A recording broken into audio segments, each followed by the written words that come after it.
ಓಂ ಶಾಂತಿ. ಅವ್ಯಕ್ತ ಮುರಳಿ ಮಹಾವಾಕ್ಯಗಳು. ಮುರಳಿಯ ದಿನಾಂಕ 28/11/1969.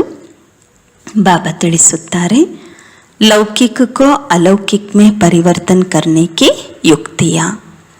ಲೌಕಿಕವನ್ನು ಅಲೌಕಿಕತೆಯಲ್ಲಿ ಪರಿವರ್ತನೆ ಮಾಡುವ ಯುಕ್ತಿಗಳು. ಆಶ್ ಬಟ್ಟಿ ಕಾ ಕೌನ್ ಸಾ ದಿನ ಹೈ. ಇವತ್ತು ಬಟ್ಟಿಯ ಯಾವ ದಿನವಾಗಿದೆ? आज है संपूर्ण समर्पण होने का दिन. बाप दादा को ऐसा समझकर बुलाया है. संपूर्ण समर्पण होने के लिए सभी तैयार हो. वह संपूर्ण समर्पण हो चुके हो. ಇವತ್ತಾಗಿದೆ ಸಂಪೂರ್ಣ ಸಮರ್ಪಣೆಯಾಗುವಂತಹ ದಿನ. ಬಾಪ್ ದಾದಾರವರನ್ನ ಈ ರೀತಿ ತಿಳಿದೇ ಕರೆದಿದ್ದೀರಾ? ಸಂಪೂರ್ಣ ಸಮರ್ಪಣೆ ಆಗಲಿಕ್ಕೆ ಎಲ್ಲರೂ ತಯಾರಿದ್ದೀರಾ ಅಥವಾ ಸಂಪೂರ್ಣ ಸಮರ್ಪಣೆ ಆಗ್ಬಿಟ್ಟಿದ್ದೀರಾ? जो संपूर्ण समर्पण हो चुके हैं आज होने का समारोह है. ಯಾರು ಸಂಪೂರ್ಣ ಸಮರ್ಪಣೆ ಆಗ್ಬಿಟ್ಟಿದ್ದೀರಾ ಅವರದ್ದು ಇವತ್ತು ಸಮಾರೋಹ ಆಗಿದೆ. ये सभी के सभी संपूर्ण समर्पण हुए हैं. ತಾವೆಲ್ಲರೂ ಸಹ ಸಂಪೂರ್ಣ ಸಮರ್ಪಣೆ ಆಗ್ಬಿಟ್ಟಿದ್ದೀರಾ? संपूर्ण समर्पण जो हो जाता है उनकी दृष्टि क्या होती है? ಯಾರು ಸಂಪೂರ್ಣ ಸಮರ್ಪಣೆ ಆಗ್ಬಿಟ್ಟಿರ್ತಾರೆ ಅಂತಹವರ ದೃಷ್ಟಿ ಹೇಗಿರುತ್ತೆ? शुद्ध दृष्टि शुद्ध वृत्ति हो जाता है. लेकिन किस युक्ति से वह दृष्टि वृत्ति शुद्ध होता है? ಬಾಬಾ ಹೇಳ್ತಾರೆ, ದೃಷ್ಟಿ ಶುದ್ಧ ವೃತ್ತಿ ಶುದ್ಧ ಆಗ್ಬಿಡತ್ತೆ. ಆದರೆ ಯಾವ ಯುಕ್ತಿಯಿಂದ ಆ ಒಂದು ವೃತ್ತಿ ದೃಷ್ಟಿ ಶುದ್ಧವಾಗುತ್ತೆ? एक ही शब्द में यह कहेंगे कि दृष्टि और वृत्ति में रूहानियत आ जाता है. ಒಂದೇ ಶಬ್ದದಲ್ಲಿ ಹೇಳೋದಾದ್ರೆ ವೃತ್ತಿ ಮತ್ತೆ ದೃಷ್ಟಿಯಲ್ಲಿ ಆತ್ಮೀಯತೆ ಬಂದ್ಬಿಡತ್ತೆ. ಅರ್ಥಾತ್ दृष्टि वृत्ति रूहानी हो जाता. जिस्म को नहीं देखते हैं तो शुद्ध पवित्र दृष्टि हो जाती है. ದೃಷ್ಟಿ ವೃತ್ತಿ ಪವಿತ್ರ ಆಗ್ಬಿಡುತ್ತೆ. ಶರೀರವನ್ನ ನೋಡ್ಲಿಲ್ಲ ಅಂದ್ರೆ ಶುದ್ಧ ಪವಿತ್ರ ದೃಷ್ಟಿ ಆಗ್ಬಿಡತ್ತೆ. ಜಡವಸ್ತುವನ್ನ ಕಣ್ಣುಗಳಿಂದ ನೋಡ್ಲಿಲ್ಲ ಅಂತ ಹೇಳಿದ್ರೆ ಆ ಕಡೆ ವೃತ್ತಿಯೂ ಸಹ ಹೋಗೋದಿಲ್ಲ. ದೃಷ್ಟಿಯೇ ಹೋಗ್ಲಿಲ್ಲ ಅಂತ ಹೇಳಿದ್ರೆ ವೃತ್ತಿಯೂ ಸಹ ಹೋಗೋದಿಲ್ಲ. ದೃಷ್ಟಿ ನೋಡುತ್ತೆ, ಆಗ ವೃತ್ತಿಯೂ ಕೂಡ ಹೋಗುತ್ತೆ. ಆತ್ಮಿಕ ದೃಷ್ಟಿ ಅಂದ್ರೆ ಅರ್ಥ ತಮ್ಮನ್ನು ಅನ್ಯರನ್ನು ಸಹ ಆತ್ಮಿಕ ರೂಪದಲ್ಲಿ ನೋಡಬೇಕು. ಶರೀರದ ಕಡೆ ನೋಡ್ತಿದ್ದರೂ ಸಹ ನೋಡಬಾರದು. ಈ ರೀತಿ ಅಭ್ಯಾಸವಾಗಬೇಕು. ಹೇಗೆ ಯಾವುದೇ ಬಹಳ ಗುಹ್ಯ ವಿಚಾರದಲ್ಲಿ ಯಾರಾದರೂ ಇದ್ದಾಗ ಏನೂ ಮಾಡುತ್ತಾ ಇದ್ರು, ಏನೂ ಅಲ್ಲಿ ಕೆಲಸ ಕಾರ್ಯ ನಡೀತಾ ಇದ್ರು, ತಿಂತ ಕುಡಿತಾ ಇದ್ರು ಅವರ ಸನ್ಮುಖದಲ್ಲಿ, ಅವರಿಗೆ ಮಾತ್ರ ಗೊತ್ತಾಗುವಂತಹದ್ದೇ ಇಲ್ಲ. इसी रीति जिस्म को देखते हुए भी नहीं देखेंगे और अपने उस रूह को देखने में ही बिजी होंगे तो फिर ऐसी अवस्था हो जाएगी जो कोई भी आपसे पूछेंगे ये कैसी थी तो आपको मालूम नहीं पड़ेगा. ಬಾಬಾ ಹೇಳ್ತಾರೆ, ಅದೇ ರೀತಿ ಶರೀರವನ್ನ ನೋಡದಿದ್ದಾಗ ಆತ್ಮನನ್ನೇ ನೋಡುವುದರಲ್ಲಿ ವ್ಯಸ್ತರಾಗಿದ್ದಾಗ ಇಂತಹ ಸ್ಥಿತಿ ತಯಾರಾಗತ್ತೆ. ನಿಮ್ಮನ್ನ ಯಾರಾದ್ರೂ ಕೇಳುತ್ತಾರೆ ಹೇಗಿತ್ತು ಅಂದ್ಬಿಟ್ಟು, ನೀವು ಹೇಳುತ್ತೀರಾ ನಮಗೆ ಗೊತ್ತೇ ಇಲ್ಲ ಅಂದ್ಬಿಟ್ಟು, ಅಂತಹ ಸ್ಥಿತಿ ತಯಾರಾಗಬೇಕು. ಆದರೆ ಅದು ಯಾವಾಗ ಆಗತ್ತೆ? ಯಾವಾಗ ಶಾರೀರಿಕ ವಸ್ತುಗಳನ್ನು ನೋಡುತ್ತಿದ್ದರೂ ಸಹ ಶಾರೀರಿಕ ಲೌಕಿಕ ವಸ್ತುಗಳನ್ನು ಅಲೌಕಿಕತೆಯಲ್ಲಿ ಪರಿವರ್ತನೆ ಮಾಡ್ತೀರಾ. ತಮ್ಮಲ್ಲಿ ತಾವು ಪರಿವರ್ತನೆ ಮಾಡಿಕೊಳ್ಳುವಂತಹ ಯಾವ ವಸ್ತುಗಳಿದೆ ಅಲೌಕಿಕತೆಯಲ್ಲಿ ಪರಿವರ್ತಿಸ್ತೀರಾ. ಆಗ ಲೌಕಿಕ ಸಂಬಂಧಿಗಳನ್ನು ನೋಡುತ್ತಿದ್ದರೂ ಸಹ ಒಂದು ಸಭಿಕೋ ಪರಿವರ್ತನ್ ಕರ್ನಾ ಪಡೇಗ. ಅವರೆಲ್ಲರನ್ನೂ ಪರಿವರ್ತನೆ ಮಾಡಬೇಕಂದ್ರೆ ನಮ್ಮ ದೃಷ್ಟಿ ವೃತ್ತಿ ಪರಿವರ್ತನೆ ಆಗ್ಬಿಡತ್ತೆ. ಲೌಕಿಕದಲ್ಲಿ ಅಲೌಕಿಕತೆಯ ಸ್ಮೃತಿ ಇಟ್ಕೊಳ್ಬೇಕು. ಬಲೆ ಲೌಕಿಕ ಸಂಬಂಧಿಕರನ್ನ ನೋಡ್ತಾ ಇರಬಹುದು, ಆದರೆ ಈ ರೀತಿ ತಿಳ್ಕೊಳ್ಳಿ, ಈಗ ಇವರು ಬ್ರಹ್ಮ ಬಾಬಾರವರ ಹಳೆಯ ಮಿತ್ರರಾಗಿದ್ದಾರೆ, ನಮ್ಮ ವೃಕ್ಷದ ಎಲೆಗಳಾಗಿದ್ದಾರೆ. ಬ್ರಹ್ಮವಂಶ ಅಂತೂ ಇದೆ ಅಲ್ವಾ? ಯಾಕೆ ಅಂತ ಹೇಳಿದ್ರೆ ಬ್ರಹ್ಮ ಬಾಬಾ ಅಂತೂ ಕ್ರಿಯೇಟರ್ ಆಗಿದ್ದಾರೆ. भले वे भक्त ज्ञानी व अज्ञानी है लेकिन बिरादारी तो वो भी है ना. ಬಲೆ ಅವರು ಭಕ್ತರೇ ಇರಬಹುದು, ಜ್ಞಾನಿಗಳೇ ಇರಬಹುದು, ಅಜ್ಞಾನಿಗಳೇ ಇರಬಹುದು.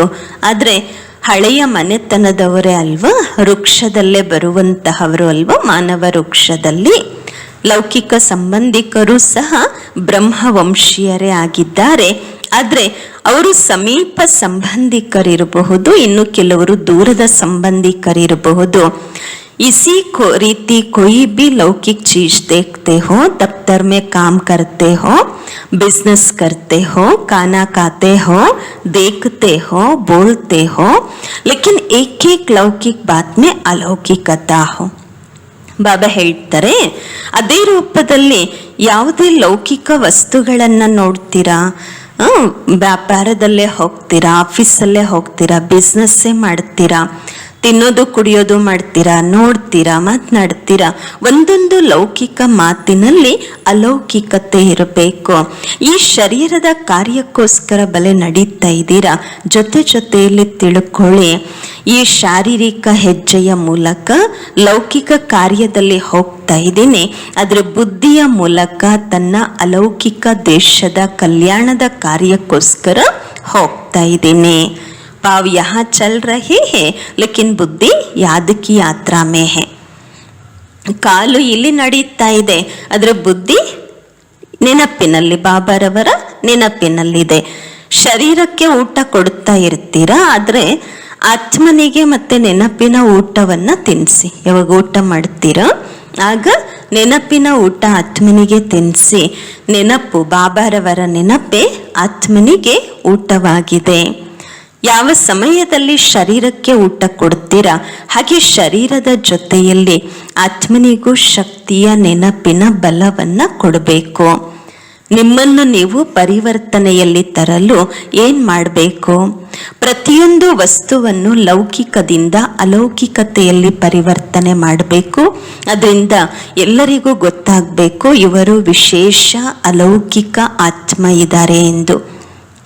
ಲೌಕಿಕದಲ್ಲಿರುತ್ತಾ ನಾವು ಅವರಿಂದ ಅನ್ಯರಿಂದ ಭಿನ್ನವಾಗಿರಬೇಕು. ತಮ್ಮನ್ನು ತಾವು ಆತ್ಮಿಕ ಸ್ವರೂಪದಲ್ಲಿ ಭಿನ್ನವೆಂದು ತಿಳ್ಕೋಬೇಕು. ಕರ್ತವ್ಯದಿಂದ ಭಿನ್ನರಾಗುವುದು ಬಹಳ ಸಹಜ ವಿಷಯ. ಇದರಿಂದ ಪ್ರಪಂಚದವರಿಗೆ ಪ್ರಿಯ ಆಗುವಂತಹದ್ದಿಲ್ಲ. ಪ್ರಪಂಚದವರಿಗೆ ಯಾವಾಗ ಪ್ರಿಯವಾಗ್ತೀವಿ ಅಂದರೆ ಯಾವಾಗ ಶರೀರದಿಂದ ಭಿನ್ನ ಆತ್ಮಿಕ ಸ್ವರೂಪದಲ್ಲಿ ಸ್ಥಿತರಾಗ್ತೀವಿ, ಇದ್ದು ಕಾರ್ಯ ಮಾಡುತ್ತೇವೆ. ಕೇವಲ ಪ್ರಪಂಚದ ಮಾತುಗಳಿಂದ ಭಿನ್ನರಾಗಬಾರದು. ಮೊದಲು ತಮ್ಮ ಶರೀರದಿಂದ ಭಿನ್ನರಾಗಬೇಕು. ಯಾವಾಗ ಶರೀರದಿಂದ ಭಿನ್ನರಾಗ್ತೀರಾ ಆಗ ಪ್ರಿಯರಾಗ್ತೀರಾ. ತಮ್ಮ ಮನಸ್ಸಿನ ಪ್ರಿಯ, ಪ್ರಭು ಪ್ರಿಯ, ಲೋಕಪ್ರಿಯರಾಗಬೇಕು. ಅಭಿ ಲೋಗೋಂಕೋ ಕ್ಯೂ ನಹಿ ಪ್ರಿಯ ಲಗತ್ತೆ. ಈಗ ಅನ್ಯರಿಗೆ ಯಾಕೆ ಇಷ್ಟ ಆಗೋದಿಲ್ಲ? ಯಾಕೆಂದ್ರೆ ತಮ್ಮ ಶರೀರದಿಂದ ತಾವಿನ್ನೂ ಭಿನ್ನರು ಆಗಿಲ್ಲ. ಕೇವಲ ದೇಹದ ಸಂಬಂಧಗಳಿಂದ, ದೇಹದ ಸಂಬಂಧಿಕರಿಂದ ಭಿನ್ನರಾಗ್ಲಿಕ್ಕೆ ಪ್ರಯತ್ನ ಪಡ್ತೀರಾ. ಅವರು ದೂರ ಮಾಡ್ತಾರೆ. ಆಗ ಖುದ್ಕೋ ಕ್ಯಾ ಚೇಂಜ್ ಕಿಯಾ, ನೀ ಯಾಕೆ ಈ ರೀತಿ ಚೇಂಜ್ ಆಗ್ಬಿಟ್ಟಿದ್ದೀರಾ ಅಂದ್ಬಿಟ್ಟು ದೂರ ಮಾಡ್ಲಿಕ್ಕೆ ಶುರು ಮಾಡುತ್ತಾರೆ. ಮೊದಲು ದೇಹಾಭಿಮಾನದಿಂದ ಭಿನ್ನರಾಗಿಲ್ಲ. ಎಲ್ಲಿವರೆಗೂ ದೇಹಾಭಿಮಾನದಿಂದ ಭಿನ್ನರಾಗೋದಿಲ್ಲ ಅಲ್ಲಿವರೆಗೂ ಎಲ್ಲರೂ ನಿಮ್ಮ ಮೇಲೆ ದೂರ ಮಾಡ್ತಾನೆ ಇರ್ತಾರೆ. ಮೊದಲು ದೇಹದಿಂದ ಭಿನ್ನರಾಗಬೇಕು, ಆಗ ಯಾರು ದೂರ ಮಾಡೋದಿಲ್ಲ. ಲೋಕಪ್ರಿಯರಾಗ್ಬಿಡ್ತೀರಾ. ಕೆಲವರು ತಮ್ಮನ್ನ ತಾವು ನೋಡಿಕೊಂಡು ಹೊರಗಿನ ಮಾತುಗಳನ್ನು ನೋಡ್ತಾರೆ, ಮತ್ತೆ ಮಾತುಗಳನ್ನ ಮೊದಲು ಚೇಂಜ್ ಮಾಡ್ಲಿಕ್ಕೆ ಪ್ರಯತ್ನ ಮಾಡ್ತಾರೆ, ನಂತರ ಸ್ವಯಂವನ್ನ ಚೇಂಜ್ ಮಾಡ್ಲಿಕ್ಕೆ ನೋಡ್ತಾರೆ. ಅದಕ್ಕೋಸ್ಕರ ಪ್ರಭಾವ ಬೀಳೋದಿಲ್ಲ. ಪ್ರಭಾವ ಬೀಳಿಸ್ಬೇಕು ಅಂತ ಹೇಳಿದ್ರೆ ಮೊಟ್ಟ ಮೊದಲು ನಿಮ್ಮನ್ನು ನೀವು ಪರಿವರ್ತನೆ ಮಾಡಿಕೊಳ್ಳಿ. ತಮ್ಮ ದೃಷ್ಟಿ, ವೃತ್ತಿ, ಸ್ಮೃತಿಯನ್ನ, ಸಂಪತ್ತಿಯನ್ನ, ಸಮಯವನ್ನ ಪರಿವರ್ತನೆಯಲ್ಲಿ ತನ್ನಿ. ಆಗ ಪ್ರಪಂಚಕ್ಕೂ ಪ್ರಿಯರಾಗ್ತೀರಾ. ಯಾಕೆಂದ್ರೆ ಯಾವಾಗ ಸಂಪೂರ್ಣರಾಗ್ಬಿಡ್ತೀರಾ ಆಗ ಅದರ ನಂತರ ಏನ್ ಮಾಡಬೇಕಾಗತ್ತೆ ಹೇಳಿ? मातनाडुವುದು, बोलना चलना कैसे हो वो बता रहे हैं। जैसे आपकी यादगार शास्त्रों में बताते हैं, संपूर्ण समर्पण किसने और किसको कराया और कितने में कराया। ಬಾಬಾ ಹೇಳ್ತಾರೆ, ಮಾತನಾಡೋದು ನಡೆಯೋದು ಹೇಗಿರಬೇಕು ಅನ್ನೋದನ್ನ ಹೇಳ್ಕೊಡ್ಲಾಗ್ತಾ ಇದೆ. ಹೇಗೆ ನಿಮ್ಮ ಸ್ಮಾರಕದ ಚಿತ್ರದಲ್ಲಿ ಹೇಳಲಾಗಿದೆ, ಸಂಪೂರ್ಣ ಸಮರ್ಪಣೆ ಅಂತ ಹೇಳಿಬಿಟ್ಟು ಯಾರಿಗೆ ಹೇಳಲಾಗತ್ತೆ, ಮತ್ತೆ ಯಾರು ಸಮರ್ಪಣೆ ಮಾಡಿದ್ರು, ಎಷ್ಟರಲ್ಲಿ ಮಾಡಿದ್ರು. ಯಾದಗಾರ್ ಯಾದ್ ಆತಿ ಹೇ, ಸ್ಮಾರಕ ನೆನಪಾಗತ್ತಾ. ರಾಜ ಜನಕ ಕ ಮಿಸಾಲ್, ಉನ್ಕೋ ತೋ ಬಚ್ಚೋ ನೆ ಕರಾಯ. ರಾಜ ಜನಕನ ಉದಾಹರಣೆ ಇದೆ ಅಲ್ವಾ, ಅವ್ರಿಗೆ ಅವ್ರ ಮಕ್ಕಳೇ ಸಮರ್ಪಣೆ ಮಾಡಿಸಿದ್ರು. ಆದ್ರೆ ಬಾಬಾನೇ ಕರಾಯ ಐಸಾ ಬಿ ಯಾದ್ಗಾರ್ ಹೇ, ಆದ್ರೆ ತಂದೆಯೇ ಮಾಡಿಸಿದ್ರು ಅನ್ನುವಂತಹ ಸ್ಮಾರಕವು ಕೂಡ ಇದೆ. ಹೇಳ್ತಾರೆ ಅಲ್ವಾ, ವಾಮನ ಅಂದ್ರೆ ಅರ್ಥ ಚಿಕ್ಕವರು. ಸಬಿಸೆ ಛೋಟಾ ರೂಪ್ ಕಿಸ್ಕಾ ಹೇ, ಎಲ್ಲರಿಗಿಂತ ಚಿಕ್ಕ ರೂಪ ಯಾರ್ದು? ಆತ್ಮ ಮತ್ತು ಪರಮಾತ್ಮನ ರೂಪ ತುಂಬಾ ಚಿಕ್ಕ ರೂಪ. ತಂದೆ ಬಂದು ಮಾಯಾ ಬಲಿ ಜೋ ಬಲವಾನ್ ಹೇ, उससे 3 पैर में सभी कुछ लिया, अर्थात संपूर्ण समर्पण बनाया. ಹೇಳ್ತಾರಲ್ವ, ಭಗವಂತ ವಾಮನ ರೂಪದಲ್ಲಿ ಬಂದ್ರು, ಬಲಿ ಚಕ್ರವರ್ತಿಯಿಂದ ಎಲ್ಲವನ್ನ ಪಡ್ಕೊಂಡ್ರು ಅಂತ ಹೇಳ್ಬಿಟ್ಟು. ಸೊ ಈಗ ತಂದೆ ಬಂದು ಮಾಯಾ ಬಲಿ ಅಂದ್ರೆ ಯಾರು ಬಲಶಾಲಿಗಳಿದ್ದಾರೆ ಅವರಿಂದ 3 ಕಾಲು 3 ಹೆಜ್ಜೆಯನ್ನ ತಗೊಳ್ತಾರೆ. ಅಂದ್ರೆ ಅರ್ಥ ಸಂಪೂರ್ಣ ಸಮರ್ಪಣೆ ಮಾಡಿಸ್ಕೊಳ್ತಾರೆ. ಆಪ್ ಲೋಗೋಂ ಕೋ ಭಿ ಸಂಪೂರ್ಣ ಸಮರ್ಪಣ ಕರ್ನಾ ಹೈ, ಅರ್ಥಾತ್ ಜೋ ಭಿ ಮಾಯಾ ಕಾ ಬಲ್ ಹೈ वो सभी कुछ त्यागना है. ನೀವೆಲ್ಲರೂ ಸಹ ಸಂಪೂರ್ಣ ಸಮರ್ಪಣೆ ಆಗಬೇಕು. ಅಂದ್ರೆ ಅರ್ಥ ಏನಿಲ್ಲ ಮಾಯೆಯ ಬಲ ಇದೆ ಅದೆಲ್ಲವನ್ನು ತ್ಯಾಗ ಮಾಡಬೇಕು. ಮಾಯೆಯ ಬಲಿ ಮಾಡಬಾರ್ದು, ಆದ್ರೆ ಈಶ್ವರೀಯ ಶಕ್ತಿಯಲ್ಲಿ ಬಲವಂತರಾಗಬೇಕು. ಮಾಯೆಯ ಬಲಶಾಲಿಗಳಲ್ಲ, ಈಶ್ವರೀಯ ಶಕ್ತಿಯಿಂದ ಬಲಶಾಲಿಗಳಾಗಬೇಕು. ಹೇಗೆ ಅವರು 3 ಹೆಜ್ಜೆಯನ್ನ ತೋರಿಸಿದ್ದಾರೆ. ಯಾವ 3 ಮಾತುಗಳನ್ನ ತಿಳಿಸ್ಕೊಡ್ಲಾಗತ್ತೆ, ಅದರಲ್ಲಿ ಸಂಪೂರ್ಣ ಸಮರ್ಪಣೆ ಬಂದ್ಬಿಡುತ್ತೆ. 3 ಮಾತುಗಳು ಮನ್ಸ ವಾಚ ಕರ್ಮಣಗಾಗಿ ಬಾಬಾ ಶಿಕ್ಷಣವನ್ನ ಯಾವುದು ಕೊಡ್ತಿದ್ದಾರೆ. ಒಂದ್ ವೇಳೆ ಈ 3 ಮಾತುಗಳನ್ನ ನೆನ್ಪಿಟ್ಕೊಂಡಿದ್ದೆ ಆದ್ರೆ ಸಂಪೂರ್ಣ ಸಮರ್ಪಣೆ ಆಗ್ಬಿಡ್ತೀರಾ. ಆ 3 ಮಾತುಗಳು ಯಾವುದು? ಒಂದಂತೂ ದೇಹ ಸಹಿತವಾಗಿ ಎಲ್ಲ ಸಂಬಂಧಗಳನ್ನ ತ್ಯಾಗ ಮಾಡಬೇಕು. ಬಾಬಾ ಹೇಳ್ತಾರೆ, ಮಾಮೇಕಂ ಯಾದ್ ಕರೋ, ನನ್ನೊಬ್ಬರನ್ನ ನೆನಪು ಮಾಡಿ. ಇದಂತೂ ಆಯ್ತು ಮನಸ್ಸು. ಇನ್ನು ವಾಚಾಗೋಸ್ಕರ ಬಾಬಾ ಯಾವ ಶಿಕ್ಷಣವನ್ನ ಕೊಡ್ತಾರೆ? ಪ್ರತಿ ಸಮಯ ಹೇಗೆ ಮುತ್ತುಗಳನ್ನೇ ಆರಿಸ್ಕೊಳ್ಳುವಂತಹವರು, ಈ ರೀತಿ ಬಾಯಿಯಿಂದ ರತ್ನಗಳೇ ಹೊರಬರಬೇಕು. ಪರಸ್ಪರರಿಗೆ ಕಲ್ಲುಗಳನ್ನ ಕೊಡಬಾರ್ದು, ಅಂದ್ರೆ ಕಲ್ಲುಗಳಂತಹ ಮಾತುಗಳನ್ನ ಮಾತನಾಡಬಾರ್ದು. ಅದ್ರ ಜ್ಞಾನ ರತ್ನಗಳನ್ನೇ ದಾನ ಮಾಡ್ತಾ ಇರಬೇಕು. ಮತ್ತೆ ಕರ್ಮಕ್ಕೋಸ್ಕರ ಇದು ನೆನ್ಪಿಟ್ಕೋಬೇಕು, ಏನ್ ಕರ್ಮ ನಾನ್ ಮಾಡ್ತೇನೆ, ನನ್ನನ್ನ ನೋಡಿ ಎಲ್ಲರೂ ಮಾಡ್ತಾರೆ. ದೂಸರಿ ಬಾತ್ ಕಿ ಜೋ ಕರೆಂಗೆ ಸೋ ಪಾಯೆಂಗೆ. ಮತ್ತೆ ಕರ್ಮಕ್ಕೋಸ್ಕರ ಒಂದು ನೆನ್ಪಿಟ್ಕೋಬೇಕು, ನಾನೇನ್ ಮಾಡ್ತೀನಿ ಅದನ್ನ ನೋಡಿ ಅನ್ಯರು ಮಾಡ್ತಾರೆ. ಮತ್ತೊಂದು ಮಾತು ನೆನ್ಪಿಟ್ಕೋಬೇಕು, ನಾನೇನ್ ಮಾಡ್ತೀನಿ ಅದನ್ನ ಪಡ್ಕೊಳ್ತೇನೆ. ಈ 2 ಮಾತುಗಳು ನೆನಪಿದ್ದಾಗ ಕರ್ಮದಲ್ಲಿ ಬಲ ಸಿಗತ್ತೆ. ಅಂದ್ರೆ ಅರ್ಥ ಏನೆಲ್ಲ ಯಾರೆಲ್ಲ ನಿಮ್ಮ ಸಂಪರ್ಕದಲ್ಲಿ ಬರ್ತಾರೆ ಅವರಲ್ಲಿನೂ ಕೂಡ ಬಲ ಇರತ್ತೆ. ಸಮಜ, ತಿಳ್ಕೊಂಡ್ರ? ಮನ್ಸ ವಾಚ कर्मणा के लिए इन मुख्य 3 बातों को याद रखें तो फिर संपूर्ण समर्पण जो ही हुए हो उसको अविनाशी बना सकेंगे. ಬಾಬಾ ಹೇಳ್ತಾರೆ, ಮನ್ಸ ವಾಚ ಕರ್ಮಕ್ಕೋಸ್ಕರ ಈ ಮುಖ್ಯ ಮಾತುಗಳನ್ನ ನೆನಪಿಟ್ಟುಕೊಂಡಾಗ ಸಂಪೂರ್ಣ ಸಮರ್ಪಣೆ ಏನಾಗಿದ್ದೀರಾ ಅದನ್ನ ಅವಿನಾಶಿ ಮಾಡಿಕೊಳ್ಳಬಹುದು. ಈ ರೀತಿ ಅಲ್ಲ, ಇಲ್ಲಿ ಸಂಪೂರ್ಣ ಸಮರ್ಪಣೆಯ ನಶೆ ಏರಿರುತ್ತೆ, ನಂತರ ಕಡಿಮೆ ಆಗ್ಬಿಡತ್ತೆ ಅಂತ ಅಲ್ಲ. ಒಂದ್ ವೇಳೆ ಇದು ಪಕ್ಕಾ ನೆನಪಿತ್ತು ಅಂತ ಹೇಳಿದ್ರೆ ನಾವಂತೂ ಸಂಪೂರ್ಣ ಸಮರ್ಪಣೆ ಆಗಿದ್ದೇವೆ ಅಂದಾಗ ಈ ಅವಿನಾಶಿ ನೆನಪು ನಿಮ್ಮನ್ನ ಅವಿನಾಶಿಯನ್ನಾಗಿ ಮಾಡಿ ಇಟ್ಟಿರತ್ತೆ. ಒಂದ್ ವೇಳೆ ನೀವು ಸ್ವಲ್ಪ ಏರುಪೇರಾಗಿದ್ದೀರಾ ಅಂದ್ರೆ ಸಮಸ್ಯೆಗಳು ಕೂಡ ನಿಮ್ಮನ್ನ ಏರುಪೇರು ಮಾಡತ್ತೆ. ನೀವು ಏರುಪೇರಾಗು ಆಗಿದ್ದೀರಾ ಅಂದ್ರೆ ಸಮಸ್ಯೆಗಳನ್ನ ನೋಡ್ತಾ ಅನ್ಯರು ತಮಾಷೆಯನ್ನ ನೋಡ್ತಾರೆ. ನಿಮ್ಮ ಏರುಪೇರನ್ನ ನೋಡಿ, ನಿಮಗ್ ಬರ್ತಾ ಇರುವಂತಹ ಸಮಸ್ಯೆಗಳನ್ನ ನೋಡಿ ಜನ ತಮಾಷೆ ನೋಡ್ತಾರೆ. ಬಾಪ್ ದಾದಾ ತೋ ದೇಖ್ತೆ ರಹತೆ ಹೈ, ಬಾಬರವರಂತೂ ನೋಡ್ತಿರ್ತಾರೆ. ಸಾತ್ ಕಿಸ್ಕೆ रहेंगे, ಸಾತಿ ಅಂಗುಲಿ ಛೋಡ್ದೆ ತೋ ಕ್ಯಾ ಕರೆಂಗೆ. ಯಾರ ಜೊತೆಯಲ್ಲಿರ್ತೀರಾ ಆಗ? ಜೊತೆಗಾರನ ಬೆರಳನ್ನ ಬಿಟ್ಬಿಟ್ಟಿದ್ದೀರಾ ಅಂತ ಅಂದ್ರೆ ಏನ್ ಮಾಡ್ತೀರಾ? ಎಲ್ಲರೂ ತಮ್ಮ ಜೊತೆಯನ್ನ, ಬಾಬಾರವರ ಜೊತೆಯನ್ನ ನಿಭಾಯಿಸ್ಬೇಕು. ಬಾಪ್ ದಾದಾ ಅಂತೂ ಒಂದಲ್ಲ ಒಂದು ರೂಪದಿಂದ ಜೊತೆಯನ್ನ ನಿಭಾಯಿಸ್ತಾ ಇದ್ದಾರೆ. ಅಂದ್ರೆ ಅರ್ಥ, ಬೆರಳನ್ನ ಹಿಡಿಕೊಳ್ಳಿಕ್ಕೆ ಪ್ರಯತ್ನ ಮಾಡ್ತಿರ್ತಾರೆ. ಅಷ್ಟರಲ್ಲಿ ಬಿಲ್ಕುಲ್ ಶ್ವಾಸವೇ ಹೋಯ್ತು, ಶ್ವಾಸ ಹೋಗುವವರೆಗೆ ಹೋಯ್ತು ಅಂತಂದ್ರೆ ಅವಾಗೇನ್ ಮಾಡ್ತಾರೆ? ಬಾಬಾ ಥೋಡಾ ಜಾನ್ ಬರೆಂಗೆ, ಅವರಲ್ಲಿ ಸ್ವಲ್ಪ ಪ್ರಾಣ ತುಂಬುತ್ತಾರೆ. ಆದ್ರೆ ಕೊಯ್ ಆಕ್ಸಿಜನ್ ಲಗಾನೆ ಹಿ ನಾದೆ ನಲಿ ಕೊಹಿ ನಿಕಾಲ್ ದೇ ತೋ ಕ್ಯಾ ಕರೆಂಗೆ. ಆದ್ರೆ ಕೆಲವರು ಆಕ್ಸಿಜನ್ ಹಾಕ್ಲಿಕ್ಕೆ ಬಿಡೋದಿಲ್ಲ.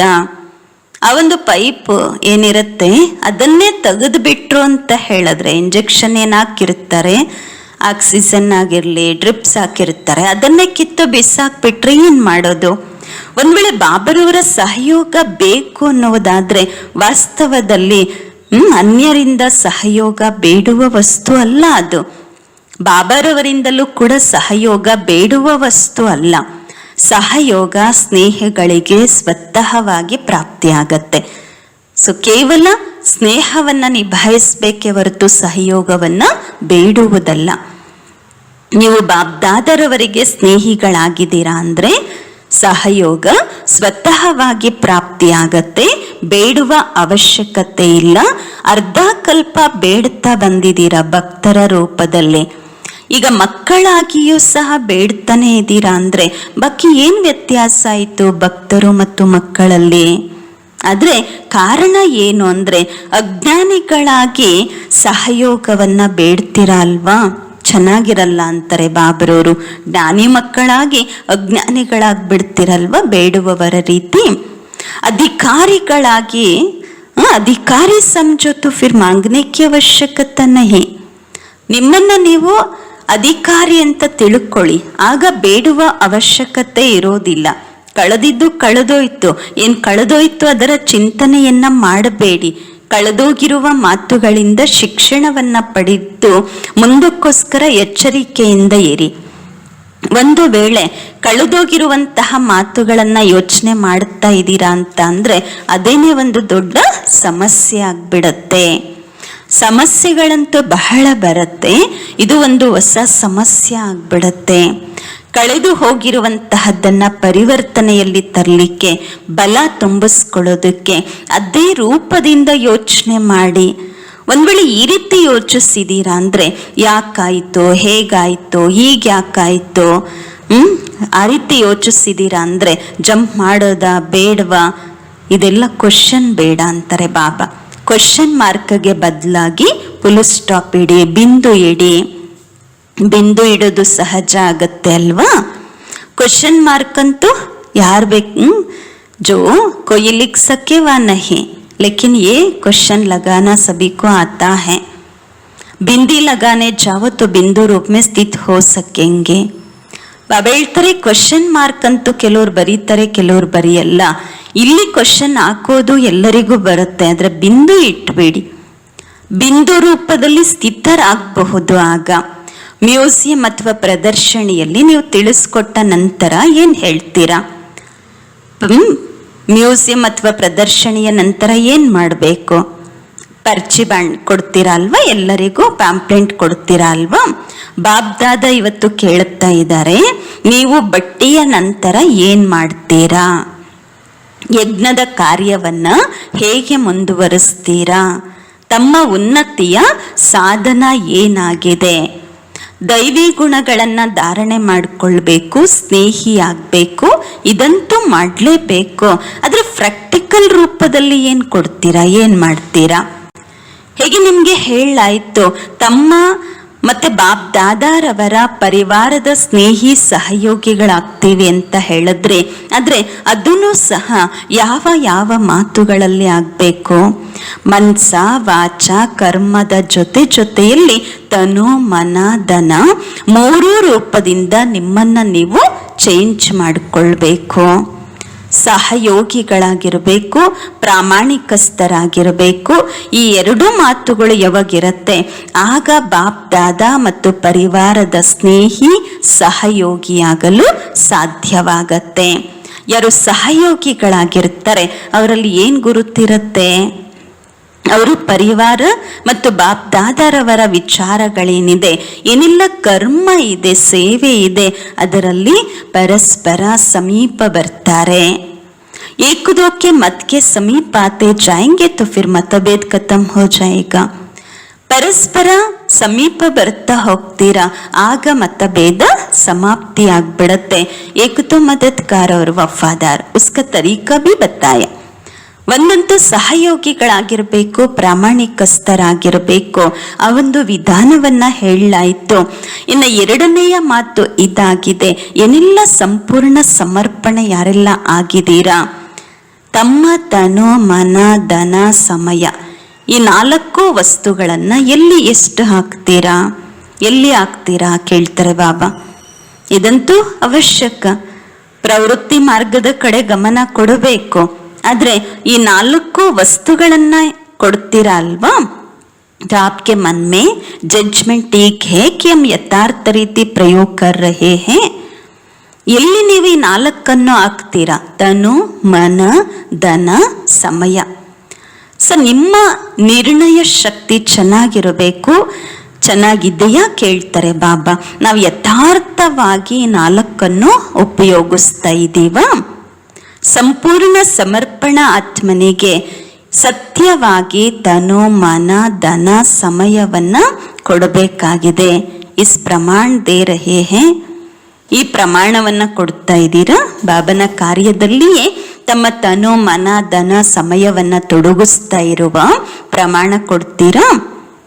या पोता मेल निकालो कि तन मन धन और समय का प्रयोग कहाँ करते हैं. ಬಾಬಾ ಹೇಳ್ತಾರೆ, ಈ ಲೆಕ್ಕಾಚಾರ ಕೊಡಿ, ತನು ಮನ ಧನ ಮತ್ತು ಸಮಯದ ಪ್ರಯೋಗ ಎಲ್ಲಿ ಮಾಡ್ತಾ ಇದ್ದೀರಾ.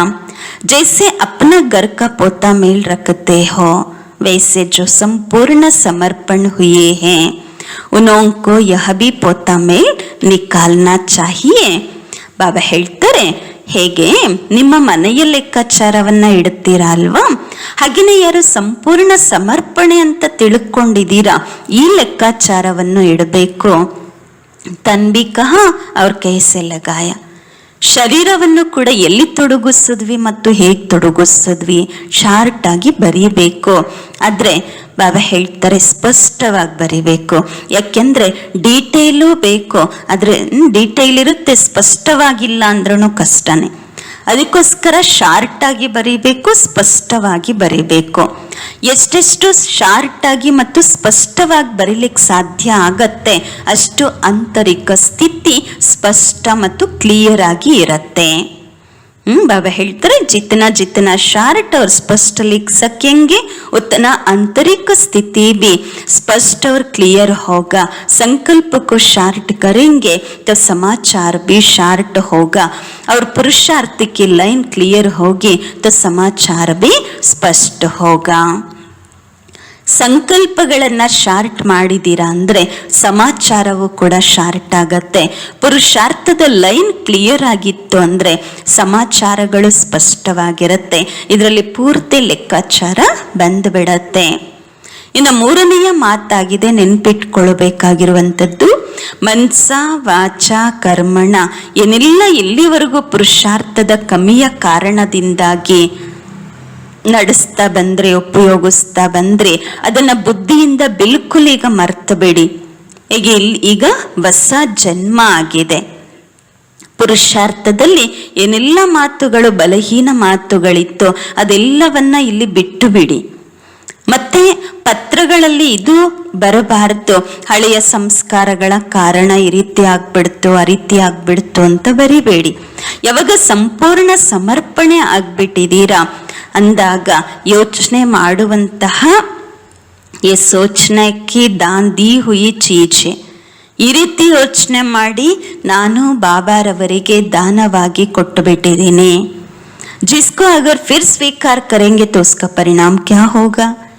ದಾನ ಮಾಡಿರುವ ವಸ್ತುಗಳನ್ನ ಮತ್ತೆ ಒಂದು ವೇಳೆ ಸ್ವೀಕಾರ ಮಾಡಿದಿರಾ ಅಂದ್ರೆ ಪರಿಣಾಮ ಏನಾಗತ್ತೆ? ಈ ಸ್ಮೃತಿ ಇಟ್ಕೊಳ್ಳೋದ್ರಿಂದ 4 ಮಾತುಗಳಲ್ಲಿ ಪರಿವರ್ತನೆ ಬಂದ್ಬಿಡತ್ತೆ. ಮುಖದಿಂದ ಎಲ್ಲರೂ ಈ ರೀತಿ ಐಸಾ ಬೋಲ್ನೇ ನಿಕಲ್ನಾ ಚಾಹಿಯೆ, ಸಮಸ್ಯೆ ಸಾಮ್ನೆ ಕ್ಯೂ ಆತಾ ಹೈ. ನಿಮ್ಮ ಬಾಯಿಂದ ಯಾವತ್ತು ಇಂತಹ ಶಬ್ದಗಳು ಬರಬಾರದು, ಸಮಸ್ಯೆಗಳು ಯಾಕೆ ನನ್ನ ಮುಂದೆ ಬರುತ್ತೆ ಅಂದ್ಬಿಟ್ಟು. ಯಾಕೆ ಅಂದ್ರೆ ಜ್ಞಾನದ ಕೆಲವು ಮಾತುಗಳು ಉಲ್ಟಾ ರೂಪದಲ್ಲಿ ಒಳಗಡೆ ಆಂತರಿಕದಲ್ಲಿ ಧಾರಣೆ ಮಾಡ್ಕೊಂಡಿರ್ತೀರ. ಏನೋ ತಪ್ಪಾಗಿರುತ್ತೆ, ಆಗ ಹೇಳ್ತೀರಾ ಸಂಪೂರ್ಣರಂತೂ ಆಗ್ಲಿಲ್ಲ, ಈಗಿನ್ನೂ ಸಮಯ ಇದೆ, ಇನ್ನು ನಾವು ಪುರುಷಾರ್ಥಿಗಳು. ಪುರುಷಾರ್ಥಿ ಕೋ ಭೂಲೆ ಕರ್ನೆ ಕಿ ಚುಟ್ಟಿ ನಹಿ ಹೈ. ಬಾಬಾ ಹೇಳ್ತಾರೆ ನೀವು ಪುರುಷಾರ್ಥಿ ಅಂದಾಗ ಪುರುಷಾರ್ಥಿಗಳಿಗೆ ತಪ್ಪು ಮಾಡಲಿಕ್ಕೆ ಅವಕಾಶ ಇಲ್ಲ. ಆದ್ರೆ ಈ ಕಾಲದಲ್ಲಿ ಈ ರೀತಿ ತಿಳ್ಕೊಂಡ್ಬಿಡ್ತಾರೆ, ಪುರುಷಾರ್ಥಿ ಇದೀವಲ್ವಾ, ऐसे समझकर बैठे हैं कि पुरुषार्थी अर्थात भूले माफ है. ನಾವು ಪುರುಷಾರ್ಥಿಗಳಾಗಿದ್ದೀವಿ ಅಂತ ತಿಳ್ಕೊಂಡ್ಬಿಡ್ತಾರೆ. ಅಂದ್ರೆ ಅರ್ಥ ನಾವು ತಪ್ಪು ಮಾಡಬಹುದು ಅಂದ್ಬಿಟ್ಟು. ये ऐसा करता है तो हमको करना पड़ता है. ये ज्ञानी के बदले अज्ञानी हो गए. ಅಯ್ಯೋ ಅವ್ರಂಗೆ ತಪ್ಪು ಮಾಡ್ತಾರೆ ನಾವು ಮಾಡಬಹುದು ಬಿಡಿ. ಬಾಬಾ ಹೇಳ್ತಾರೆ ಜ್ಞಾನಿಗಳಿಗೆ ಬದಲಾಗಿ ಅಜ್ಞಾನಿಗಳಾಗ್ಬಿಡ್ತೀರ ಇದನ್ನ ಯೋಚನೆ ಮಾಡುತ್ತಾ.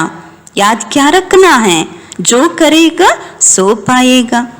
ಏನ್ ನೆನ್ಪಿಟ್ಕೋಬೇಕು, ಯಾರೇನ್ ಮಾಡ್ತಾರೆ ಅದನ್ನ ಪಡ್ಕೊಳ್ತಾರೆ. ಅನ್ಯರನ್ನ ನೋಡಿ ನಾನು ಯಾಕೆ ತಪ್ಪು ಮಾಡ್ಲಿಕ್ಕೆ ಹೋಗ್ಬೇಕು, ಯಾರು ಮಾಡಿದ್ದವರು ಪ್ರಾಪ್ತಿ ಮಾಡ್ಕೊಳ್ತಾರೆ ಅಲ್ವಾ. ಜೋ ಕರುಂಗ ಮುझे ದೇಖ್ ಅವ್ರು ಕರೆಂಗೆ. ನಾನೇನ್ ಮಾಡ್ತೀನಿ ನನ್ನನ್ನ ನೋಡಿ ಅನ್ಯರು ಮಾಡುತ್ತಾರೆ, ಉನ್ಕೋ ದೇಖ್ ಮುझे नहीं करना है. ನಾನು ಬೇರೆಯವರನ್ನ ನೋಡಿ ಮಾಡಬಾರ್ದು, ನನ್ನನ್ನ ನೋಡಿ ಬೇರೆಯವರು ಮಾಡ್ತಾರೆ ಅದು ನೆನಪಿರ್ಬೇಕು. ಮೇ ಐಸಾ ಕರೋ ಜೋ ಮುझे ದೇಖ್ ಅವ್ರು ಭಿ ಐಸಾ ಕರೆ. ನಾವು ಆ ರೀತಿ ಮಾಡಬೇಕು, ನೆನ್ಪಿಟ್ಕೋಬೇಕು. ನನ್ನಂತಹ ಕೆಲಸಗಳು, ಅಂತಹ ಸೇವೆ, ಅಂತಹ ಪುರುಷಾರ್ಥ ಮಾಡಬೇಕು, ನನ್ನನ್ನು ನೋಡಿ ಬೇರೆಯವರು ಮಾಡ್ಬೇಕು. ಈ ರೀತಿ ಮಾಡ್ಬೇಕಪ್ಪ ಮಾಡಿದ್ರೆ ಅಂತ ಹೇಳ್ಬಿಟ್ಟು तो ये छोटी छोटी बातें उल्टे रूप में धारण कर ली है. ಬಾಬಾ ಹೇಳ್ತಾರೆ ಅಂತಹ ಸೇವೆ ಮಾಡಬೇಕು, ನಮ್ಮನ್ನು ನೋಡಿ ಬೇರೆಯವರು ಮಾಡಬೇಕು. ಈ ಚಿಕ್ಕ ಚಿಕ್ಕ ಮಾತುಗಳು ಉಲ್ಟಾ ರೂಪದಲ್ಲಿ ಧಾರಣೆ ಮಾಡ್ಕೊಂಡ್ಬಿಡ್ತೀರಾ. ಅಂದ್ರೆ ಅವ್ರು ಹಂಗ್ ಮಾಡ್ತಾರೆ, ಇವ್ರು ಹಿಂಗ್ ಮಾಡ್ತಾರೆ, ನಾನು ಮಾಡಿದ್ರೆ ತಪ್ಪಾಗಿದೆ ಬಿಡಿ, ಈ ರೀತಿ ಉಲ್ಟಾ ಧಾರಣೆ ಅದನ್ನ ಮಾಡ್ಕೋಬೇಡಿ ಅಂತಾರೆ ಬಾಬಾ. ಜ್ಞಾನ ಕ ಸಹಿ एडवांटेज जो लेना चाहिए उसके बदले उल्टे रूप से प्रयोग करने से पुरुषार्थ में कमजोरी आ जाता है. ಜ್ಞಾನದ ಸರಿಯಾದ ಅಡ್ವಾಂಟೇಜ್ ಏನು ಪಡಿಬೇಕು, ಅದಕ್ಕೆ ಬದಲಾಗಿ ಉಲ್ಟಾ ರೂಪದಲ್ಲಿ ಪ್ರಯೋಗ ಮಾಡಿದ್ದೀರಾ ಅಂದ್ರೆ ಪುರುಷಾರ್ಥದಲ್ಲಿ ಬಲಹೀನತೆ ಬಂದ್ಬಿಡತ್ತೆ. ಏನು ಪುರುಷಾರ್ಥ ಹೀನತೆಯ ಮಾತುಗಳಿದೆ ಅದೇ ತಿಳ್ಕೊಳ್ತಾರೆ, ಇದು ಪುರುಷಾರ್ಥಿ ಜೀವನ ಅಲ್ವಾ, ತಪ್ಪುಗಳಿಗೆ ಅವಕಾಶ ಇದೆ ಅಂದ್ಬಿಟ್ಟು. ಅದಕ್ಕೆ ಬಾಬಾ ಹೇಳ್ತಾರೆ ಜ್ಞಾನಿಗಳ ಪಾಯಿಂಟ್ಸು ತಮ್ಮ ಪುರುಷಾರ್ಥದ ಕಡಿಮೆಯನ್ನ ಮುಚ್ಚಿಡುವ ಸಾಧನವನ್ನಾಗಿ ಮಾಡ್ಕೊಂಡ್ಬಿಡ್ತಾರೆ ಕೆಲವರು. इन साधनों को मिटाओ तो सभी समस्या आप ही खत्म हो जाएगा. ಕಡಿಮೆಗಳನ್ನ ಮುಚ್ಚಿಡುವಂತಹ ಏನು ಸಾಧನಗಳನ್ನ ನಿಮ್ಮದಾಗಿಸ್ಕೊಂಡಿದ್ದೀರಾ ಅಲ್ವಾ, ಅದನ್ನ ಅಳಿಸ್ಬಿಡಿ, ಆಗ ಸಮಸ್ಯೆಗಳೆಲ್ಲ ಸಮಾಪ್ತಿ ಆಗ್ಬಿಡುತ್ತೆ ಸ್ವತಃವಾಗಿ. 4 ಶಕ್ತಿಗಳನ್ನ ಧಾರಣೆ ಮಾಡ್ಕೊಳ್ಳೋದಕ್ಕೋಸ್ಕರ ಅಂತಾರೆ ಬಾಬಾ. 4 शक्तियों को धारण करना है तो एक ही ईश्वरीय शक्ति लेकिन स्पष्ट करने के लिए कहा जाता. ಇರೋದು ಒಂದೇ ಈಶ್ವರೀಯ ಶಕ್ತಿ, ಆದ್ರೆ ಸ್ಪಷ್ಟ ಮಾಡ್ಲಿಕ್ಕೋಸ್ಕರ ಬಾಬಾ 4 ಶಕ್ತಿಗಳನ್ನ ಹೇಳ್ತಿದ್ದಾರೆ. ಫಸ್ಟ್ ಸಮೇಟ್ನೆ ಕಿ ಶಕ್ತಿ, ಮೊದಲನೇದಾಗಿದೆ ಅಳವಡಿಸಿಕೊಳ್ಳುವ ಶಕ್ತಿ ಅರ್ಥಾತ್ ಶಾರ್ಟ್ ಕರ್ನೆ ಕಿ ಶಕ್ತಿ. दूसरा समाने की शक्ति, तीसरा सहन करने की शक्ति, चौथा सामना करने की शक्ति. ಮೊದಲನೇದಾಗಿದೆ ಸಂಕ್ಷಿಪ್ತಗೊಳಿಸುವಂತಹ ಶಕ್ತಿ ಅಂದ್ರೆ ಶಾರ್ಟ್ ಮಾಡುವ ಶಕ್ತಿ. ಎರಡನೆಯದಾಗಿದೆ ಸಮಾವೇಶ ಮಾಡಿಕೊಳ್ಳುವ ಶಕ್ತಿ, ಮೂರನೆಯದಾಗಿದೆ ಸಹನೆ ಮಾಡಿಕೊಳ್ಳುವ ಶಕ್ತಿ, ನಾಲ್ಕನೆಯದಾಗಿದೆ ಎದುರಿಸುವಂತಹ ಶಕ್ತಿ. ಆದ್ರೆ ಕಿಸ್ಕಾ ಸಾಮ್ನಾ ಕರ್ನ, ಯಾರನ್ನ ಎದುರಿಸ್ಬೇಕು, ಯಾವುದನ್ನ ಎದುರಿಸ್ಬೇಕು? बाप दादा व दैवी परिवार का नहीं है, माया की शक्ति का सामना करने की शक्ति है. ಬಾಬಾರವರನ್ನ ಮತ್ತೆ ದೈವಿ ಪರಿವಾರವನ್ನ ಎದುರಿಸ್ಲಿಕ್ಕೆ ಅಲ್ಲ, ಮಾಯೆಯ ಶಕ್ತಿಯನ್ನ ಎದುರಿಸುವಂತಹ ಶಕ್ತಿ ಬೇಕು. ಈ 4 ಶಕ್ತಿಗಳನ್ನ ಧಾರಣೆ ಮಾಡಿಕೊಂಡಿದ್ದೀರಾ ಅಂದ್ರೆ ಸಂಪೂರ್ಣ ಸಮರ್ಪಣೆಯನ್ನ ಅವಿನಾಶಿ ಕಾಯಮ್ಮಾಗಿ ಇಟ್ಕೊಳ್ಬಹುದು. ಹೇಗೆ ಹೇಳುತ್ತೀರಾ ಅಲ್ವಾ? ಒಂದು ಏಕುತು ಶಾರ್ಟ್ ಕರು, ಅವರು ಶಾರ್ಟ್ ಕರು ಚಾಂಟನ, एक शर्ट छोटा करना, दूसरा शर्ट चांटना. ये करना है, सोचना है, ये नहीं ये बनना है, ये नहीं ಶಾರ್ಟ್ करते जाओ. ಬಾಬಾ ಹೇಳ್ತಾರೆ, ಒಂದು ಶಾರ್ಟ್ ಅಂದ್ರೆ ಚಿಕ್ಕದ್ ಮಾಡಬೇಕು, ಇನ್ನೊಂದು ಶಾರ್ಟ್ ಅಂತ ಹೇಳಿದ್ರೆ ದೊಡ್ಡ ಶಬ್ದಗಳನ್ನು ಚಿಕ್ಕದಾಗಿ ಚಾಂಟ್ ಮಾಡುವಂತಹದ್ದು. ಇದು ಮಾಡಬೇಕು, ಅದು ಯೋಚಿಸ್ಬೇಕು, ಇದು ಮಾಡಬಾರ್ದು, ಅದು ಮಾಡಬಾರ್ದು, ಈ ರೀತಿ ಅಲ್ಲ, ಶಾರ್ಟ್ ಮಾಡ್ತಾ ಹೋಗಿ. ಮತ್ತೆ ಎಷ್ಟು ಸಾಧ್ಯ ಆಗತ್ತೆ ಅಷ್ಟು ಶಾರ್ಟ್ ಮಾಡಿ. 10 ಶಬ್ದಗಳು ಇಲ್ಲಿ ಹೇಳ್ಬೇಕಾಗಿ ಬರುತ್ತೆ, ಅಲ್ಲಿ ಶಾರ್ಟ್ ಮಾಡಿ 2 ಶಬ್ದಗಳಲ್ಲಿ ರಹಸ್ಯವನ್ನ ಹೇಳ್ಬಿಡಿ. ಅಂದ್ರೆ ಉದ್ದ ದೊಡ್ಡದಾಗಿ ಮಾಡಬೇಡಿ ಅಂತಾರೆ ಬಾಬರವರು. ವಿಶಾಲ ರೂಪದಲ್ಲಿ ಹೋಗ್ಬೇಡಿ. 10 ಶಬ್ದ ಹೇಳುವ ಕಡೆ 1 ಶಬ್ದದಲ್ಲಿ ಹೇಳಿ ಮುಗಿಸ್ಬೇಡಿ. ಈ ರೀತಿ ಶಾರ್ಟ್ ಮಾಡ್ತಾ ಮಾಡ್ತಾ ಬಿಲ್ಕುಲ್ ಶಾರ್ಟ್ ಆಗ್ಬಿಡ್ತೀರಾ. ಈ ರೀತಿ ಪುರುಷಾರ್ಥ ಈ ಬಟ್ಟಿಯ ನಂತರ ಮಾಡಬೇಕು. ಒಂದು ಮಾತು ಇದು ನೆನ್ಪಿಟ್ಕೊಳ್ಳಿ, ಹೇಗೆ ಬಾಪ್ ದಾದಾ ತಾವೆಲ್ಲ ಮಕ್ಕಳಿಗೆ ಸೃಷ್ಟಿಯ ಎದುರುಗಡೆ ಪ್ರತ್ಯಕ್ಷ ಮಾಡಿದ್ದಾರೆ. ಈಗ ನೀವೆಲ್ಲರ ಮಕ್ಕಳ ಕೆಲಸ ಆಗಿದೆ, ಪ್ರತಿ ಕರ್ತವ್ಯದಿಂದ ಪ್ರತಿ ಮಾತಿನಿಂದ ಬಾಪ್ ದಾದಾರವರನ್ನ ಅನೇಕ ಆತ್ಮಗಳ ಮುಂದೆ ಪ್ರತ್ಯಕ್ಷ ಮಾಡಬೇಕು. वो है आपका ಕರ್ತವ್ಯ. ಬಾಬಾರವರನ್ನ ಪ್ರತ್ಯಕ್ಷ ಮಾಡುವುದಾಗಿದೆ ನಿಮ್ಮ ಕರ್ತವ್ಯ. ಇದು ಸಹ ಚಾರ್ಟನ್ನು ನೋಡ್ಕೊಳ್ಳಿ. ಇಲ್ಲಿಯವರೆಗೆ ನಾವು ಬಾಬಾರವರ ಸಂದೇಶವನ್ನ ಕೊಟ್ಟಿದ್ದೀವಿ, ಆದ್ರೆ ಆ ಸಂದೇಶದಿಂದ ಆತ್ಮಗಳಲ್ಲಿ ಬಾಪ್ ದಾದಾರವರ ಸ್ನೇಹ ಮತ್ತು ಸಂಬಂಧವನ್ನ ಪ್ರತ್ಯಕ್ಷ ಮಾಡಿದೀವ? ಬಾಬಾ ಹೇಳ್ತಾರೆ ಇಲ್ಲ, ಮಾಡಿಲ್ಲ. ತೋ ಸರ್ವಿಸ್ ಕ್ಯಾ ರಹಿ? ಬಾಬನ ಪ್ರತ್ಯಕ್ಷತೆ ಆಗ್ಲಿಲ್ಲ ಅಂದ್ರೆ ಅದು ಸರ್ವಿಸ್ ಹೇಗಾಯ್ತು? ಅಧೂರಿ ಸರ್ವಿಸ್ ನೈ ಕನ್ನ, ಅರ್ಧ ಸರ್ವಿಸ್ ಮಾಡಬೇಡಿ. ಈಗ ಸಂಪೂರ್ಣ ಸಮರ್ಪಣೆ ಆಗಿದ್ದೀರಾ ಅಂದ್ರೆ ಸರ್ವಿಸು ಸಹ ಸಂಪೂರ್ಣವಾಗಿ ಮಾಡಬೇಕು. ಅದಕ್ಕೋಸ್ಕರ ಪ್ರತಿಯೊಬ್ಬರು ಇದನ್ನ ಚೆಕ್ ಮಾಡಿಕೊಳ್ಳಿ.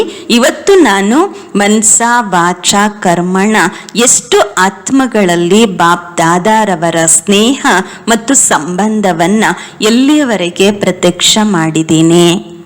ಸಿರ್ಫ್ ಸಂದೇಶ ದೇನ ಸರ್ವಿಸ್ ನಹಿಯೇ. ಬಾಬಾ ಹೇಳ್ತಾರೆ ಕೇವಲ ಸಂದೇಶ ಕೊಡುವುದು ಸರ್ವಿಸ್ ಅಲ್ಲ. ಸಂದೇಶ ಕೊಡುವುದು ಅಂದ್ರೆ ಅರ್ಥ ತಮ್ಮ ಸಂಬಂಧಿಕರನ್ನಾಗಿ ಮಾಡಿಕೊಳ್ಳುವಂಥದ್ದು. ತಮ್ಮ ಸಂಬಂಧಿ ಮಾಡಿಕೊಳ್ಳೋದು ಅಂದ್ರೆ ಅರ್ಥ ಶಿವವಂಶಿ ಬ್ರಹ್ಮ ಕುಮಾರ ಕುಮಾರಿಯರನ್ನಾಗಿ ಮಾಡುವುದು. ಇದಾಗಿದೆ ನಿಮ್ಮ ಸಂಬಂಧಿಕರನ್ನಾಗಿ ಮಾಡಿಕೊಳ್ಳುವುದು. अपना संबंधी तब बनाएंगे जब उनको स्नेही बनाएंगे, स्नेही बनने से संबंधी बन जाएंगे. ತಮ್ಮ ಸಂಬಂಧಿಯನ್ನಾಗಿ ಯಾವಾಗ ಮಾಡ್ಕೊಳ್ತೀರಾ ಅಂದ್ರೆ ಯಾವಾಗ ಅವರಿಗೆ ಸ್ನೇಹಿಗಳನ್ನಾಗಿ ಮಾಡ್ಕೊಳ್ತೀರಾ. ಸ್ನೇಹಿ ಆಗುವುದರಿಂದ ಸಂಬಂಧಿ ಆಗ್ಬಿಡ್ತಾರೆ. ಕೇವಲ ಸಂದೇಶ ಕೊಡುವಂತಹದ್ದು ಇರುವೆ ಮಾರ್ಗದ ಸರ್ವಿಸ್. ಇರುವೆ ನಿಧಾನವಾಗಿ ಹೋಗುತ್ತಲ್ವಾ, ಆ ರೀತಿ ಇರುವೆ ಮಾರ್ಗದ ಸರ್ವಿಸು, ಬರೀ ಸಂದೇಶ ಕೊಡುವಂಥದ್ದು. ಈಗ ವಿಹಂಗ ಮಾರ್ಗದ ಸರ್ವಿಸ್ ಮಾಡಬೇಕು. ಪ್ರಪಂಚದಲ್ಲಿ ಈ ಶಬ್ದವನ್ನ ಹರಡಿಸ್ಬೇಕು. ಬಾಪ್ ದಾದಾ ತನ್ನ ಕರ್ತವ್ಯಗಳನ್ನ ಹೇಗೆ ಗುಪ್ತ ವೇಷದಲ್ಲಿ ಮಾಡ್ತಾ ಇದ್ದಾರೆ. ಅವರಿಗೆ ಈ ಸ್ನೇಹ ಸಂಬಂಧದಲ್ಲಿ ಅನ್ಯ ಆತ್ಮಗಳನ್ನ ತನ್ನಿ. है तो सभी आपके संबंधी ना, तो संबंधियों को अपना संबंधी याद दिलावो. ಎಲ್ಲರೂ ನಿಮ್ಮ ಸಂಬಂಧಿಕರೇ ಅಲ್ವಾ? ಅಂದಾಗ ನಿಮ್ಮ ಸಂಬಂಧಿಕರಿಗೆ ನಿಮ್ಮ ಸಂಬಂಧವನ್ನ ನೆನಪು ಮಾಡಿಸಿ. ಬಿछड़ी हुई आत्माओं को स्नेही बनाओ. ಅಲೆದಾಡುತ್ತಿರುವಂತಹ ನಮ್ಮಿಂದ ಬಿಚ್ಚುಡೆ ಹುಯೆ ದೂರ ಆಗ್ಬಿಟ್ಟಿದ್ದಾರೆ ಸಂಬಂಧದಿಂದ, ಅವರೆಲ್ಲರನ್ನ ಸ್ನೇಹಿಗಳನ್ನಾಗಿ ಮಾಡಿ ಈಗ ಸರ್ವಿಸ್ನ ಗುಪ್ತ ರೂಪ ನಡೀತಾ ಇದೆ, ಪ್ರತ್ಯಕ್ಷ ರೂಪದಲ್ಲಿ ನಡೀತಾ ಇಲ್ಲ. ಮ್ಯೂಸಿಯಂನಲ್ಲಿ ಬರ್ತಾರೆ, ಹೊರಗಿನ ಪ್ರತ್ಯಕ್ಷ ರೂಪ ಮತ್ತು ವಸ್ತು ಅದು ಬಂದು ಹೋಗ್ತಾರಷ್ಟೇನೆ. ಆದರೆ ಸರ್ವಿಸ್ನ ರೂಪ ಈಗ ಗುಪ್ತವಾಗಿ ಇದೆ. ಸರ್ವಿಸ್ನ ರೂಪ ಯಾವಾಗ ಪ್ರತ್ಯಕ್ಷ ಆಗತ್ತೆ, ಆಗ ಬಾಪ್ ದಾದಾರವರ ಪ್ರತ್ಯಕ್ಷತೆ ಆಗತ್ತೆ. ಸರ್ವಿಸ್ ಹೇಗೆ ವೃದ್ಧಿ ಆಗಬೇಕು, ಅದಕ್ಕೋಸ್ಕರ ಹೊಸ ಹೊಸ ಪ್ಲ್ಯಾನ್ಸ್ ಅನ್ನ ಮಾಡಿ, ಆವಾಜ್ ಕೈಸೆ ಹೋ, ಬೇದಡಕ್ ಹೋಕರ್ ಸೂಚನಾ ದೇನಾ, ಸಂದೇಶ್ ದೇನೆ ಕೆ ಲಿಯೆ ಜಾವ್.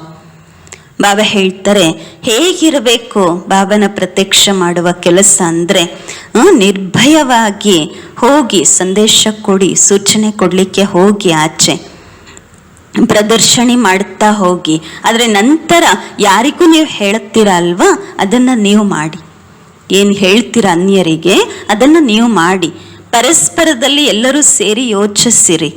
ಪ್ರಪಂಚದವರಿಗೆ ಇದು ಹೇಗೆ ಗೊತ್ತಾಗಬೇಕು, ಈಗ ಸಮಯ ಎಂತಹದ್ದು, ಕರ್ತವ್ಯ ಏನು ಉಳ್ಕೊಂಡಿದೆ, ಯಾವುದೇ ರೂಪದಲ್ಲಿ ಬಾಬನ ಪ್ರತ್ಯಕ್ಷತೆಯ ಕಾರ್ಯವನ್ನ ಮಾಡಿ.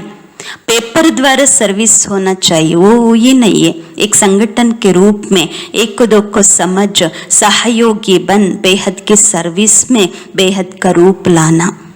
ಪೇಪರ್ ಪತ್ರಿಕೆಗಳ ಮೂಲಕ ಸರ್ವಿಸ್ ಆಗಬೇಕು. ಒಂದು ಸಂಘಟನೆಯ ರೂಪದಲ್ಲಿ ಪರಸ್ಪರದಲ್ಲಿ ಒಬ್ಬರನ್ನೊಬ್ಬರು ಅರ್ಥ ಮಾಡಿಕೊಂಡು ಸಹಯೋಗಿಗಳಾಗಿ ಬೇಹದ್ದಿನ ಸರ್ವಿಸ್ನಲ್ಲಿ ಬೇಹದ್ದಿನ ರೂಪವನ್ನು ತನ್ನಿ.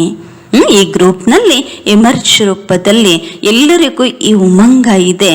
ಹೇಗೆ ಬಾಪ್ ದಾದರವ್ರು ಬಯಸ್ತಾ ಇದ್ದಾರೆ ಹಾಗೆ ನಾವು 100% ಮಾಡಿ ತೋರಿಸ್ಬೇಕು. ಈ ಉಮಂಗ ಇಮರ್ಜ್ ರೂಪದಲ್ಲಿ ಇದೆ ಅಂತಾರೆ ಬಾಬಾ. ಹೇಗೆ ಇದು ಇಮರ್ಜ್ ರೂಪದಲ್ಲಿ ಇದೆ ಅಂದಾಗ ಪೂರ್ಣ ಆಗ್ಬಿಡತ್ತೆ.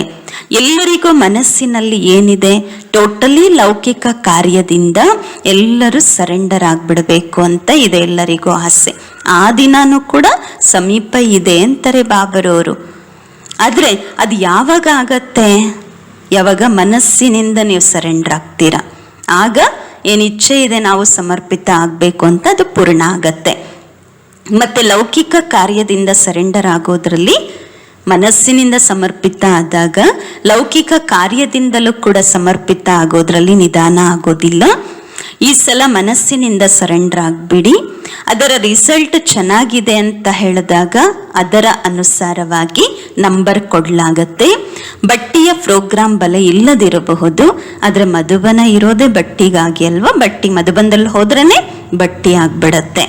ಮಧುಬನ ಬರ್ತಾ ಇರ್ತೀರಾ, ಮತ್ತೆ ತಮ್ಮ ಅಮರರಾಗುವ ಸಬೂತನ್ನ ಕೊಡ್ತಾ ಇರ್ತೀರಾ.